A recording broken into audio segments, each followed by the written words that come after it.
আমার অনুভূতির চেয়ে আপনাদের অনুভূতিগুলো জানতে চাই, মানে আমাকে কেমন লাগলো আপনাদের কাছে, মানে কেমন লাগলো চরিত্রটা বা আমি কেমন করেছি সেটা আপনাদের কাছ থেকে পেলে আমার কাছে বেশি ভালো লাগবে। আপনারা তো একজন অভিজ্ঞ অভিনেতা, অনেক বছর ধরে মিডিয়াতে কাজ করছেন। ওটিটিতে প্রথম কাজ হলো আপনার কাজটা সাবলীল ছিল।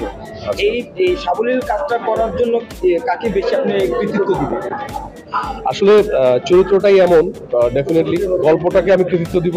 আসলে রেগুলার চ্যাট কাজে আপনাদের সাথে ফিল্মের একটা সোশ্যাল মেসেজ দেখানো হয়েছে যে মাদকাসক্ত হলে একটা পরিবারের একটা বলবেন কি নেই?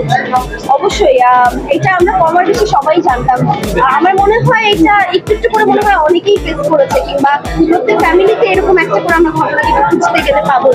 ওই জায়গা থেকে আমার মনে হয় যে এই কন্টেন্টটা আমাদের অনেক হেল্প করবে মানুষকে আরো বুঝতে।